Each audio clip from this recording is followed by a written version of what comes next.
सोनामुखी, हरड़, मुलेठी जैसी अनेक जड़ी बूटियां और हजारों वर्षों का प्राचीन आयुर्वेदिक ज्ञान इस एक बोतल में समाया हुआ है।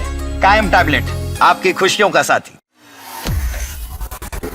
पीएम किसान योजना की 22वीं किस्त का इंतजार कर रहे करोड़ों किसानों के लिए खुशखबरी है। आगामी किस्त में कुछ किसानों को फायदा होने वाला है। उनके खाते में 2-2 हजार नहीं बल्कि 4,000 रुपए आने वाले हैं। अब तक इस योजना की 21वीं किस्त आ चुकी है। करोड़ों किसानों को इसका सीधा फायदा मिल रहा है। उनके खाते में हर किस्त में 2,000 रुपए क्रेडिट किए गए हैं। बहुत से किसानों के मन में एक सवाल आया होगा कि क्या 22वीं किस्त में सभी किसानों के खाते में 4-4 हजार रुपए आएंगे या फिर कुछ चुनिंदा किसानों को ही 4-4 हजार रुपए मिलेंगे। आइए जानते हैं।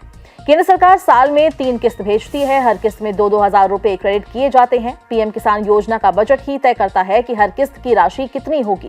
इस योजना के लॉन्च होने के बाद से अब तक इसकी राशि में इजाफा नहीं किया गया। ऐसे में 1 फरवरी को पेश होने वाले बजट में भी किसानों की निगाहें हैं। अगर पीएम किसान योजना का बजट बढ़ाया जाता है तो इसका सीधा फायदा किसानों को मिलेगा। वहीं बात अगर 4-4 हजार रुपए की करें तो 22वीं किस्त में उन्हीं किसानों के खाते में 4,000 रुपए आएंगे जिनकी 21वीं किस्त कुछ तकनीकी कारणों से रुक गई थी।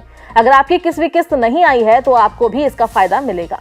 हर किस्त में कुछ कारणों के चलते हजारों किसानों की किस्त रुक जाती है। ऐसे में उन तक किस्त का पैसा नहीं पहुंच पाता। ऐसे में सरकार उन किसानों को अगले किस्त में पिछली किस्त का पैसा जोड़कर भेजती है। सरकार ने पहले ही साफ कर दिया है कि अगर कोई किसान स्कीम के तहत जरूरी शर्तें पूरी नहीं करता है तो उसकी किस्त रोकी जा सकती है, जैसे ई-केवाईसी न होना, आधार बैंक अकाउंट से लिंक न होना आदि।